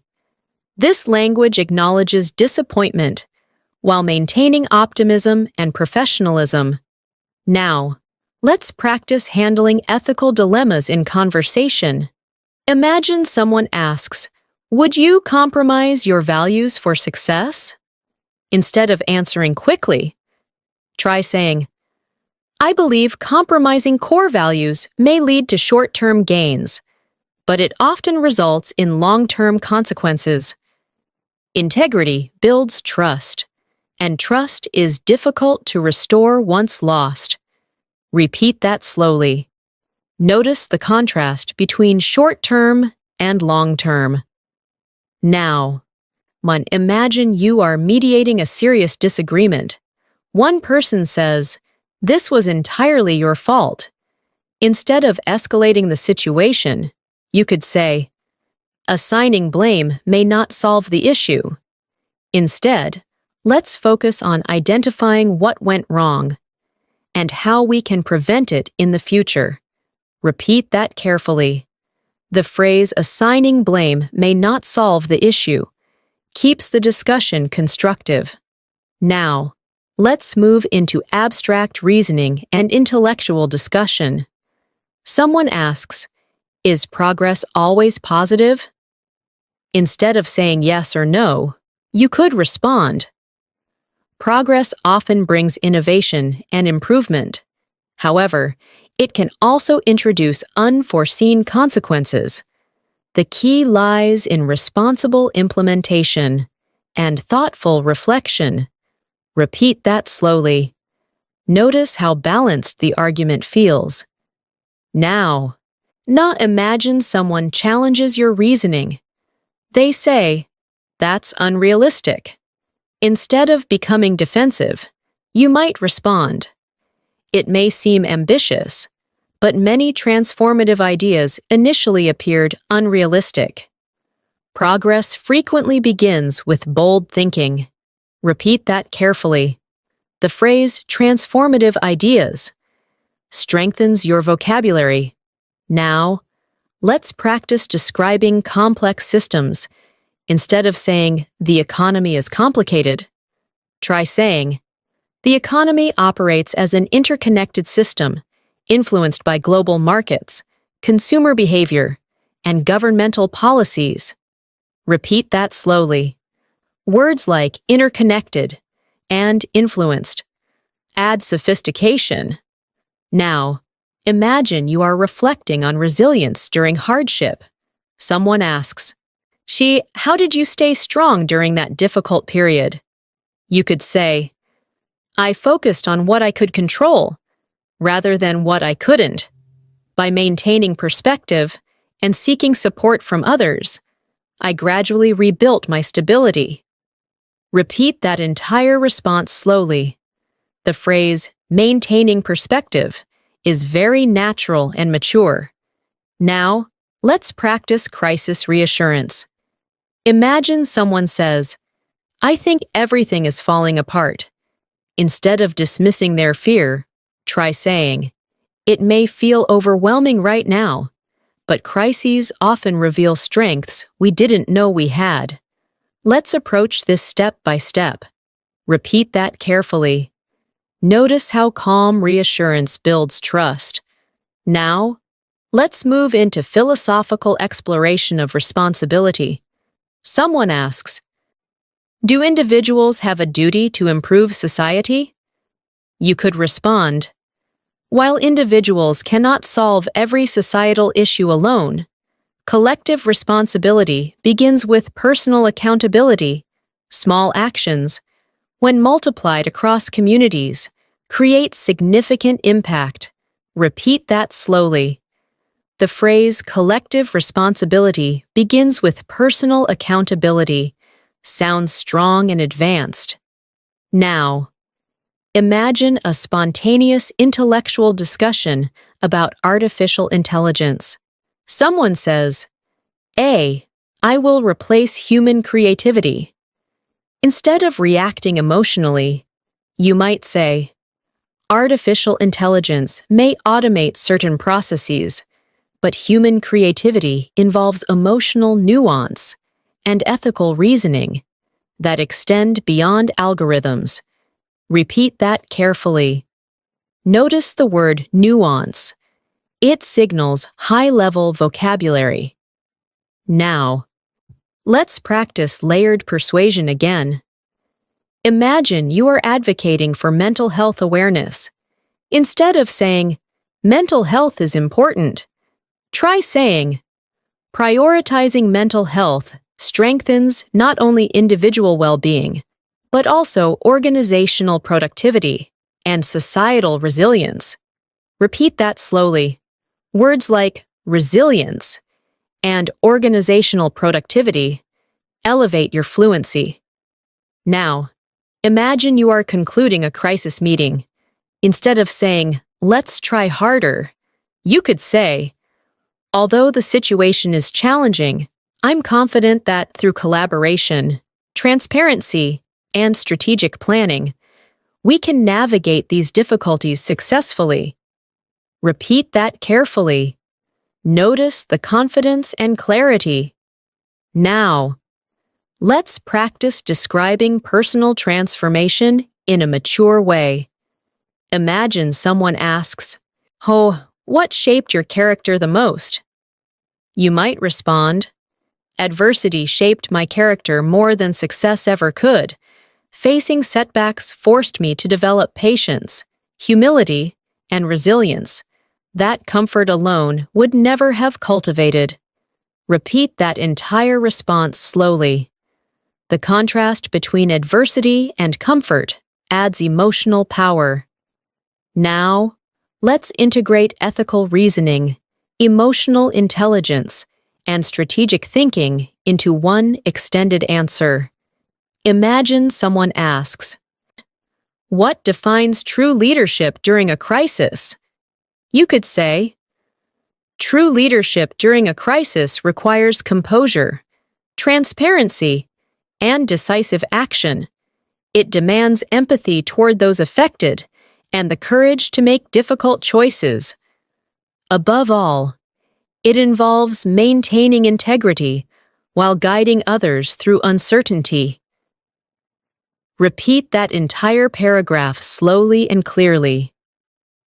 Now, pause again and recognize your progress.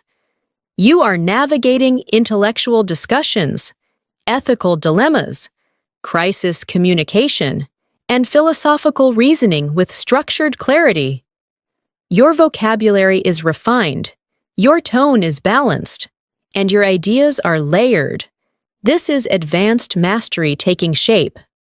Now, we will continue expanding with spontaneous debate simulations, advanced analytical thinking, persuasive argument refinement, and deeply reflective storytelling to move you even closer to full fluency and confidence. Now, let's continue by moving into spontaneous debate simulations and refined argument construction, because at this level, fluency means you can respond intelligently even when you haven't prepared your answer in advance. The key is structure. When faced with a challenging question, pause briefly, organize your thoughts, and respond with clarity and balance. Imagine someone asks, "Is competition healthy or harmful?" Instead of choosing one side immediately, you could say, "Competition can be both healthy and harmful depending on the context." In a constructive environment, it encourages innovation and personal growth. However, when taken to extremes, it may create unnecessary stress and conflict. Repeat that entire response slowly. Notice how you acknowledge complexity rather than simplifying the issue. Now, imagine someone pushes further and says, "So, which one matters more, collaboration or competition?"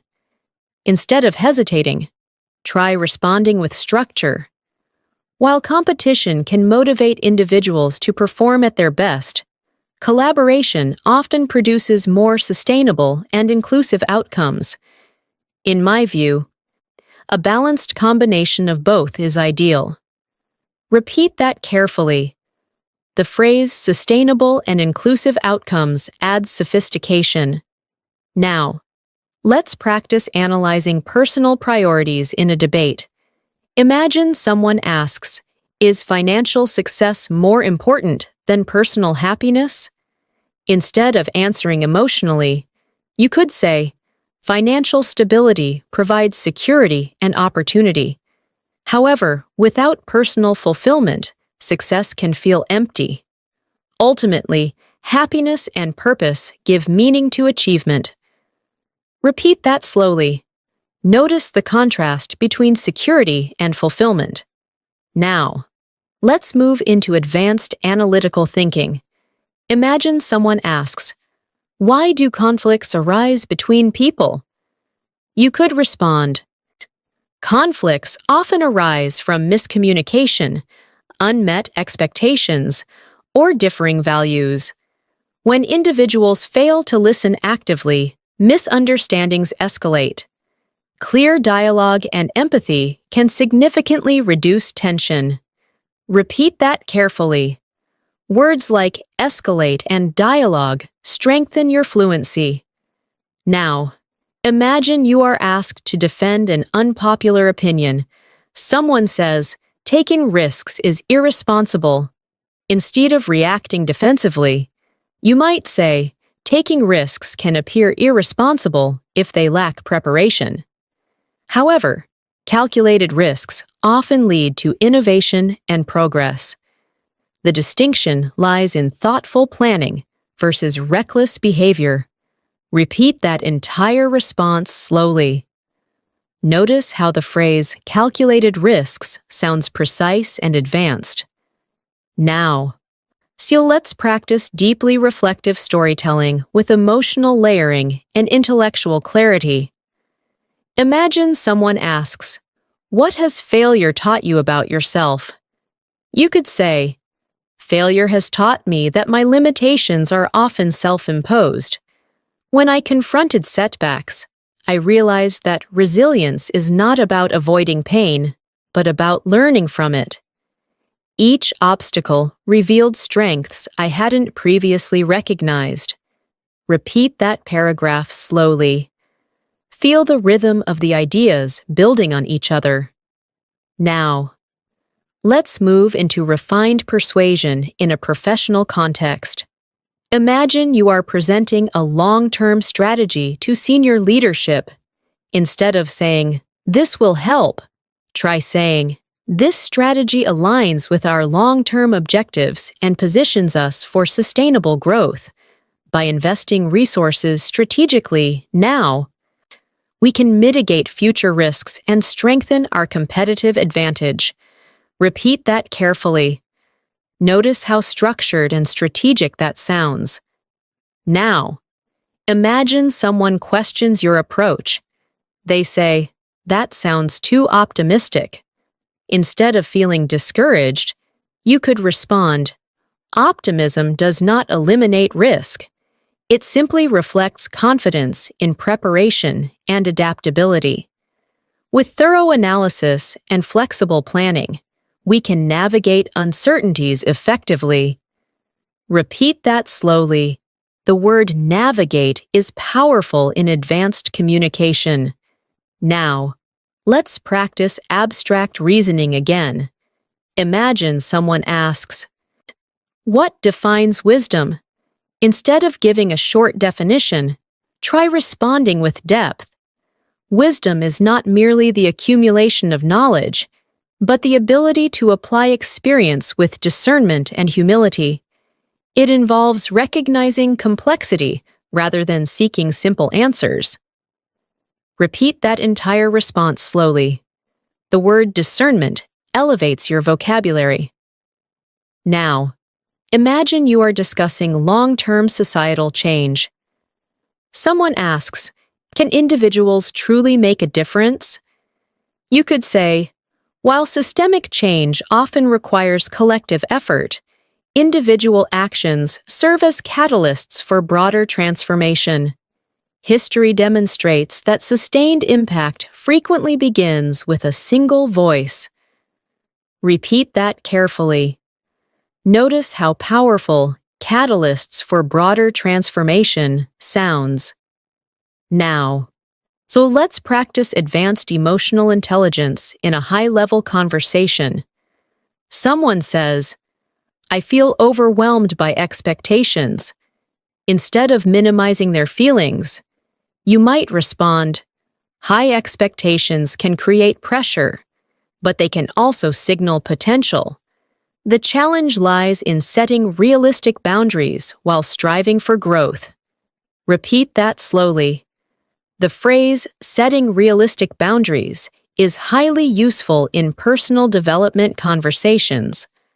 Now, imagine you are asked to reflect on purpose.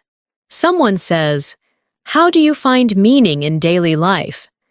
Instead of answering briefly, you could say, "I find meaning in daily life by focusing on intentional actions, nurturing relationships, and pursuing continuous improvement." Meaning often emerges from consistency rather than extraordinary events. Repeat that entire paragraph slowly and clearly.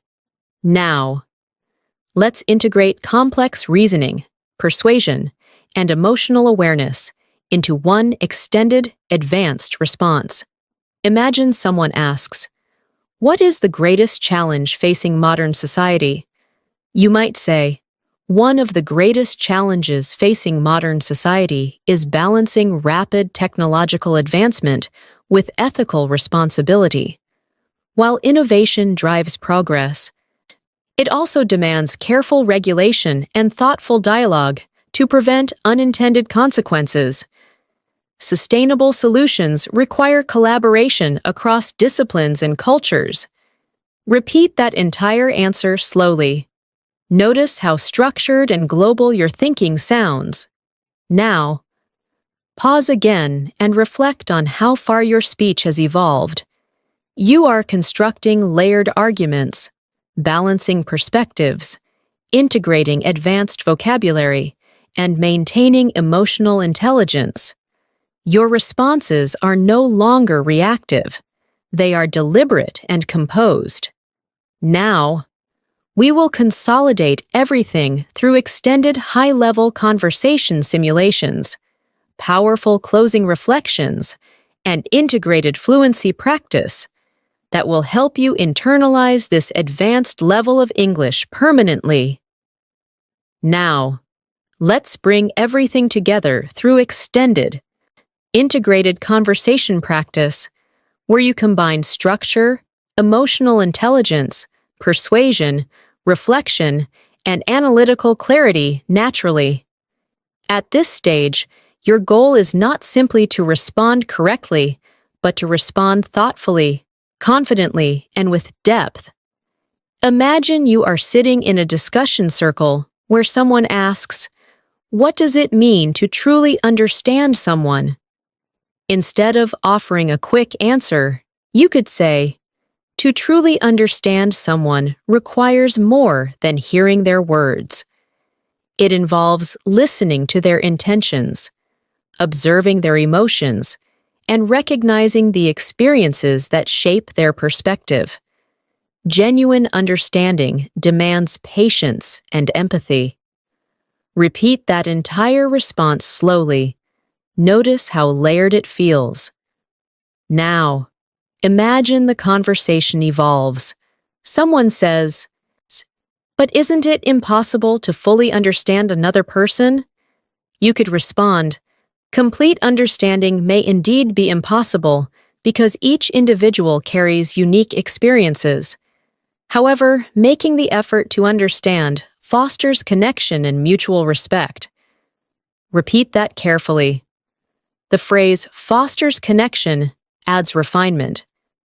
Now, let's practice a long, spontaneous reflection that combines personal growth and social awareness. Imagine someone asks, "How do you measure progress in your life?" Instead of saying, "By achievements," try saying, "I measure progress not only by external achievements, but also by internal development. When I notice that I respond to challenges with greater patience, communicate with more clarity, and make decisions aligned with my values, I recognize meaningful growth." Repeat that entire paragraph slowly. Feel the rhythm and clarity. Now, imagine you are participating in a complex professional discussion. Someone says, "We need immediate results."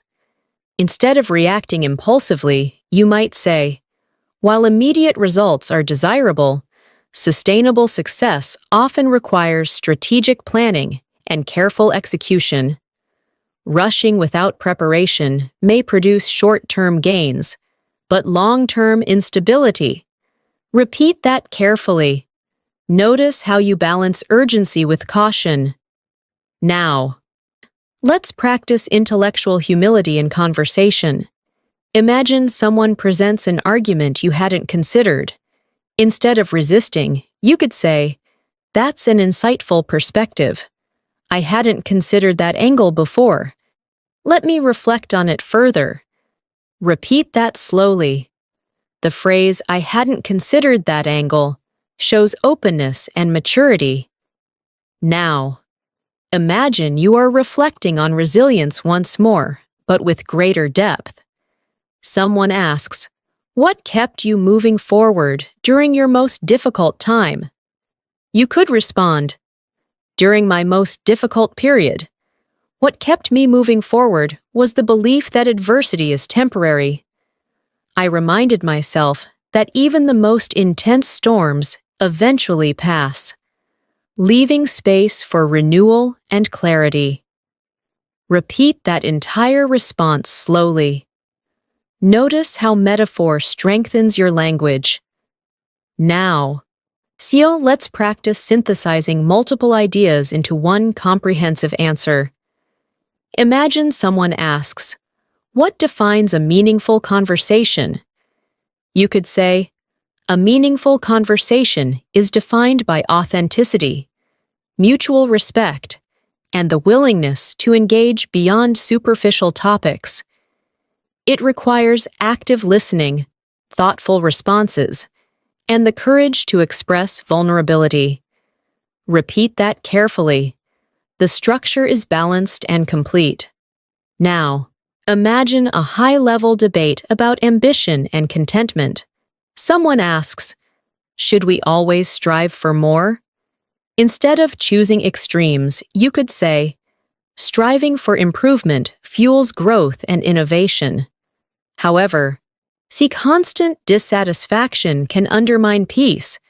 The challenge lies in pursuing excellence while appreciating present accomplishments." Repeat that slowly. Notice the balance between ambition and gratitude. Now, let's practice describing internal transformation with refined vocabulary. Imagine someone asks, "What changed the way you see the world?" You might respond, "Exposure to diverse perspectives reshaped the way I interpret challenges and opportunities. I realized that assumptions often limit understanding, and curiosity expands it." Repeat that entire paragraph slowly. The contrast between limitation and expansion creates clarity. Now, imagine you are asked to offer final advice to someone beginning their journey. Instead of saying something simple, try this. As you begin your journey, remember that growth is rarely linear. There will be setbacks, moments of doubt, and unexpected obstacles. However, persistence, self-awareness, and adaptability will guide you forward. Repeat that carefully. Notice how structured and reassuring it sounds. Now, let's integrate advanced analytical, emotional, and philosophical thinking into one extended response. Imagine someone asks, "What is the ultimate key to long-term success?" You could say, "The ultimate key to long-term success lies in the integration of discipline, integrity, and continuous learning. Discipline ensures consistency, integrity builds trust, and learning sustains adaptability. Together, these elements create a foundation strong enough to withstand uncertainty." Repeat that entire response slowly and clearly. Feel the weight and clarity of your words. Now, pause and reflect on your progress throughout this entire session. At the beginning, you may have responded with short answers and limited vocabulary. Now, you are forming structured arguments, layered reflections, persuasive explanations, and emotionally intelligent responses.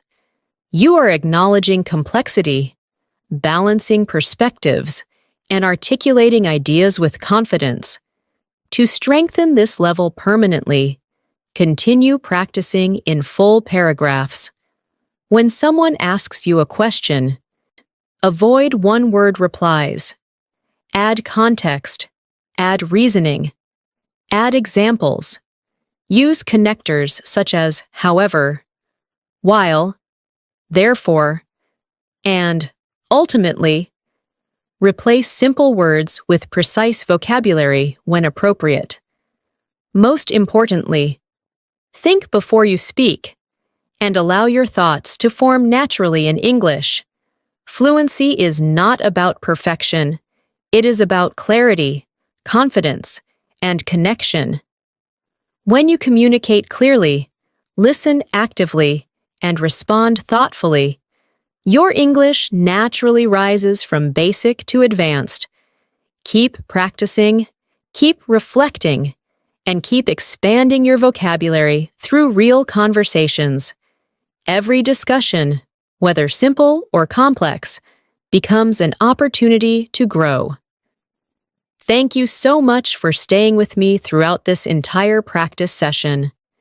Your commitment to improving your English truly matters, and the time you invest in practicing real conversations will always bring results. Remember, fluency is not built in one day. It is built through repetition, reflection, and the courage to speak even when you feel unsure. If you found this session helpful, keep practicing the sentences we explored today. Repeat them out loud. Create your own variations. Challenge yourself to answer questions in full paragraphs instead of short phrases. The more you train your mind to think and respond in English naturally, the more confident and fluent you will become. Most importantly, believe in your progress. Even small improvements in vocabulary, structure, and confidence add up over time. Keep pushing yourself beyond simple answers. Keep expressing your ideas clearly. And most of all, keep speaking.